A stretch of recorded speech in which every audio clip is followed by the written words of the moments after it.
Selamat pagi, Assalamualaikum warahmatullahi wabarakatuh. Hari ini kita akan belajar materi bab 2, yakni perlawanan rakyat terhadap hegemoni dan keserakahan kongsi dagang. Perhatikan materi secara seksama ya. Kompetensi dasar kita hari ini adalah menganalisis strategi perlawanan bangsa Indonesia terhadap penjajahan bangsa Eropa, Portugis, Spanyol, Belanda, Inggris sampai dengan abad ke-20. Sementara untuk tujuan pembelajaran kita adalah dengan menggunakan metode pembelajaran inquiry, diharapkan peserta didik mampu menelaah perlawanan melawan hegemoni dan keserakahan kongsi dagang dengan baik. Hari ini kita memiliki 3 subbahasan. Yang pertama, perlawanan rakyat Makassar, kedua, perlawanan orang-orang Cina, dan yang ketiga, perlawanan Raden Mas Said dan Mangkubumi. Yang pertama, perlawanan rakyat Makassar. Ada yang tahu gambar tokoh siapa ini? Ya, tokoh ini merupakan Sultan Hasanuddin yang merupakan salah satu tokoh perlawanan di Makassar. Kerajaan Goa merupakan kerajaan besar yang pusat pemerintahannya berada di Somba Opu. Sultan Hasanuddin sebagai seorang raja Goa membuka Somba Opu bagi siapa saja, sehingga banyak pedagang asing yang memutuskan untuk tinggal dan menetap. Misalnya, pedagang dari Inggris, Denmark, dan juga Portugis. Meskipun Somba Opu terbuka, tetapi tetap menolak adanya monopoli. Masyarakat ingin hidup bebas dengan tanpa ikatan dan hak istimewa. Sikap terbukanya Goa kepada dunia luar yang kemudian menyebabkan pelabuhan Somba Opu berkembang pesat, karena memiliki posisi strategis dalam jalur perdagangan. Keberadaan pelabuhan Somba Opu berfungsi sebagai bandar transito. Contohnya, kapal pengangkut rempah dari Maluku yang akan berangkat ke Malaka akan singgah di wilayah Somba Opu. Perkembangan pesat Goa dengan pelabuhannya ini membawa minat dari VOC untuk berusaha menguasai Goa dan menerapkan monopoli. Sebagai salah satu upayanya, VOC melakukan blokade perdagangan di Somba Opu pada tahun 1634. Namun, hal ini mengalami kegagalan karena para perahu Makassar yang berukuran kecil lebih mudah untuk melakukan pergerakan di antara pulau-pulau. Dan hal ini tentunya membuat VOC kesulitan dalam melakukan blokade. Perilaku VOC memicu respon dari Sultan Hasanuddin. Sultan berusaha menghentikan tindakan VOC untuk melakukan monopoli. Sultan menetapkan benteng pertahanan di pesisir pantai serta melakukan pengumpulan pasukan untuk melawan gerakan dari VOC. Di pihak VOC, untuk membendung serangan dari Sultan Hasanuddin, mereka menerapkan politik divide et impera. Salah satunya dengan cara menjalin hubungan dengan Pangeran Bugis dari Bone yang bernama Arupalaka. Setelah berhasil mendapatkan dukungan dari Arupalaka, Gubernur Jenderal Maastrichter melakukan penyerangan ke Goa. Dikirimkan pasukan ekspedisi sejumlah 600 prajurit yang terdiri atas pasukan VOC, pasukan Bone, dan rakyat Ambon. Hingga akhirnya, 7 Juli 1667, terjadilah perang. VOC di bawah pimpinan Cornelis Jansen Spelman, pasukan Bone di bawah pimpinan Arupalaka, dan rakyat Ambon di bawah pimpinan Janker van Manipa. VOC melakukan penyerangan dari berbagai penjuru. Dengan pasukan gabungan yang banyak, serta kekuatan persenjataan yang lebih unggul, VOC berhasil mendesak pasukan Sultan Hasanuddin dan merebut benteng pertahanan Gua Talu. Benteng ini kemudian berhasil diduduki oleh Arupalaka. Setelah jatuhnya benteng Gua Talu kepada Arupalaka, Sultan Hasanuddin kemudian dipaksa untuk menandatangani sebuah perjanjian yang disebut dengan Perjanjian Bongaya. Perjanjian ini ditandatangani pada 18 November 1667 yang berisikan 1. Goa harus mengakui hak monopoli VOC. 2. Semua orang barat kecuali Belanda harus meninggalkan wilayah Goa. Ketiga, Goa harus membayar biaya perang. Sultan Hasanuddin yang merasa dirugikan. Akhirnya, pada tahun 1668 mencoba untuk melakukan pemberontakan kembali. Namun, hal ini dapat dibendung oleh VOC, dan VOC berhasil merebut benteng rakyat Goa. Benteng inilah yang kemudian oleh Spelman disebut sebagai Benteng Rotterdam. Dengan hal ini, terpaksa Sultan Hasanuddin mematuhi perjanjian Bungaya. Dalam pelaksanaan perjanjian ini, VOC mampu mengendalikan kondisi politik di Goa, namun tidak dengan monopoli perdagangan. Hal ini dikarenakan orang Bugis Makassar memiliki prinsip bebas berdagang dan melakukan penyelundupan ke berbagai kota dan pelabuhan-pelabuhan untuk berdagang, termasuk berdagang rempah-rempah ke wilayah Maluku. Perlawanan Tionghoa atau perlawanan orang-orang Cina yang berada di Batavia. Sejak abad ke-5, orang-orang Cina sudah mulai berhubungan dengan para pedagang Jawa. Hal ini berlanjut pula saat keberadaan VOC di Nusantara.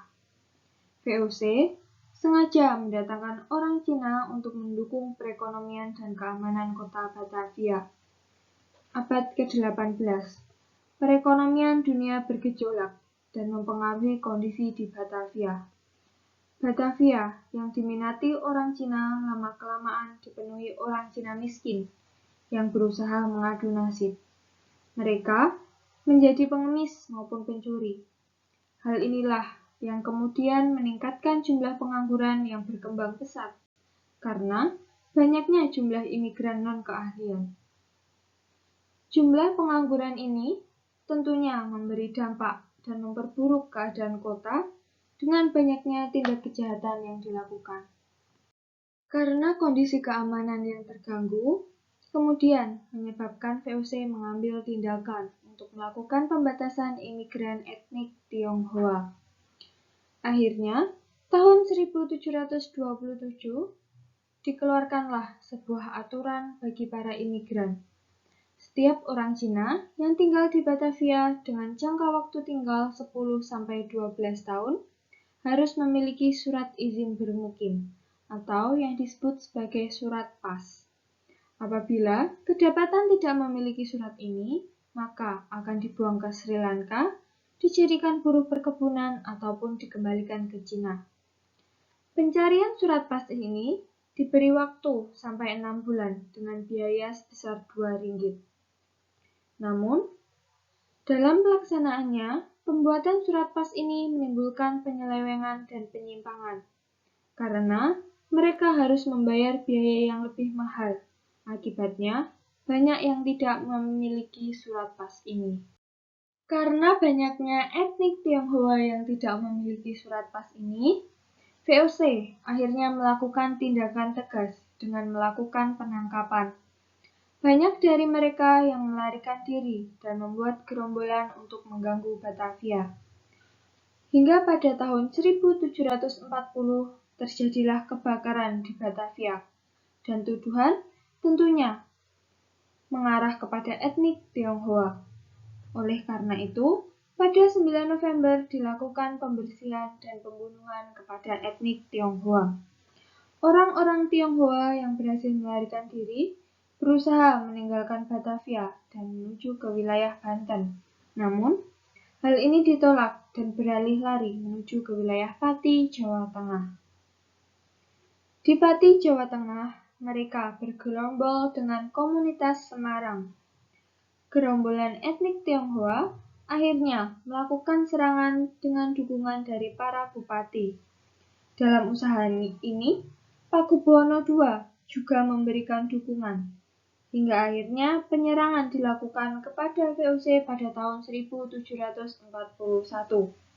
VOC meningkatkan kekuatan dan pemberontakan berhasil untuk dipadamkan. Melihat kondisi ini, Pakubuwono II beralih dan melakukan perundingan damai dengan VOC. Perlawanan Jawa oleh Raden Mas Said dan juga Mangkubumi. Persahabatan yang terjalin antara VOC dan Pakubuwono II membuat kecewa bagi para bangsawan di kerajaan. Hal ini Karena VOC dapat bebas untuk melakukan intervensi terhadap urusan pemerintahan Pakubuwono II. Hal ini yang kemudian mendorong perlawanan oleh Raden Mas Said. Raden Mas Said merupakan putra dari Adipati Arya Mangkunegara dan Raden Ayu Wulan. Pada usia menginjak 14 tahun, ia sudah diangkat sebagai gandek atau pejabat rendahan keraton dengan gelar Raden Mas Ngabei Suryo Kusumo. Merasa sudah cukup berpengalaman, ia meminta untuk kenaikan jabatan. Namun, bukan mendapat pujian, ia justru mendapatkan cercaan dari kepatihan dan tuduhan membantu pemberontakan Cina. Rasa sakit hati ini yang kemudian memunculkan niat untuk melawan VOC, karena VOC telah mengacaukan pemerintahan serta bekerja sama dengan para bangsawan. Penentangan yang dilakukan oleh Raden Mas Said ini juga sekaligus protes terhadap Raja Mataram, yakni Pakubuwono II. Perlawanan Raden Mas Said yang dibantu oleh Raden Sutawijaya dan Suradiwangsa menyusun kekuatan dan menuju ke wilayah Ngalaroh. Raden Mas Said diangkat sebagai raja baru dengan gelar Pangeran Adipati Anom Hamengkunegara Senopati Sudibyaning Prang atau yang biasa disebut Pangeran Sumber Nyawa. Perlawanan Raden Mas Said yang kuat memunculkan ancaman bagi Pakubuwono II. Hingga akhirnya pada tahun 1745, Pakubuwono II memberikan pengumuman berupa barang siapa yang berhasil memadamkan perlawanan Raden Mas Said akan diberi hadiah sebidang tanah di Sukowati, atau yang saat ini berada di wilayah Sragen. Janji yang dikeluarkan Pakubuwono II mendapat respon dari adiknya Pangeran Mangkubumi. Untuk membuktikan janji dari Pakubuwono II, Mangkubumi akhirnya berhasil memadamkan perlawanan, namun Pakubuwono telah ingkar karena bujukan dari Patih Pringgalaya. Kekecewaan Mangkubumi memicu pertentangan antara Raja Pakubuwono II didukung Pringgalaya melawan Pangeran Mangkubumi. Pertemuan di Istana Mataram memunculkan tuduhan oleh Gubernur Jenderal Van Imhoff kepada Mangkubumi, berupa kata bahwa Mangkubumi berambisi mencari kekuasaan. Perkataan Imhoff ini semakin mengecewakan Mangkubumi. Atas dasar kecewa inilah, Mangkubumi pergi menemui Mas Said untuk berkoalisi. Untuk memperkuat hubungan ini, Mangkubumi mengangkat Mas Said sebagai menantu. Mereka juga melakukan pembagian wilayah. Perlawanan Mangkubumi dan Mas Said meluas, hampir ke seluruh Jawa Timur dan Jawa Tengah. Hingga akhirnya keluarlah berita tahun 1749 yang memuat kabar bahwa Pakubuwono II sedang sakit keras. Berita ini membuat VOC mengambil tindakan. Gubernur Jenderal Baron Van Imhoff memerintahkan Gubernur Semarang, Gilbert Karel van Hogendorp, menuju istana dan melakukan perjanjian. Kesepakatan tahun 1749. Perjanjian ini merupakan simbol penyerahan Mataram kepada VOC dan ditandatangani pada 11 Desember 1749. Setelah perjanjian ini, Mataram dinyatakan vakum kepemimpinan karena VOC belum segera mengangkat raja baru. Hal ini memicu para pengikut Mangkubumi mengangkatnya sebagai raja dengan sebutan Sri Susuhunan Pakubuwono. Tahun 1750 merupakan sebuah kemenangan bagi Mangkubumi dan Mas Said. Pasukan berhasil menghancurkan deklarasi di daerah Kedu dan menguasai daerah pesisir serta Pekalongan. Mendapati kemenangan besar dari Mangkubumi dan Mas Said, beberapa pemimpin VOC mengundurkan diri karena putus asa. Di antaranya, Gubernur Jenderal Hogenrop digantikan Nicholas Hartig dan Van Imhoff digantikan Jacob Mosel. Untuk menyelesaikan perlawanan, diambillah langkah perundingan karena perang dan kekacauan menghabiskan dana yang besar. Sementara, perlawanan belum menunjukkan tanda-tanda berakhir. Penguasa VOC akhirnya meminta bantuan ulama besar bernama Syekh Ibrahim untuk membujuk Mataram yang akhirnya membuat Mangkubumi menyetujui untuk berunding. Dalam perlawanan ini diperoleh kesepakatan yang pertama antara VOC dan Mangkunegara dengan diadakannya Perjanjian Giyanti pada 13 Februari 1755 yang berisikan bahwa Mataram dibagi menjadi dua. Wilayah bagian barat atau daerah Yogyakarta diberikan kepada Pangeran Mangkubumi dan berkuasa sebagai Sultan dengan sebutan Sri Hamengkubuwono I. Sedangkan bagian timur atau daerah Surakarta diperintah oleh Pakubuwono III dengan sebutan Kasunanan Surakarta. Perjanjian Giyanti ini sering juga dinamakan dengan pengalihan negari. Yang kedua, merupakan kesepakatan antara VOC dan Masaid, yang disebut dengan Perjanjian Salatiga pada tanggal 17 Maret 1757, yang isinya Masaid diangkat sebagai penguasa di sebagian wilayah Surakarta dengan gelar Pangeran Adipati Arya Mangkunegara I.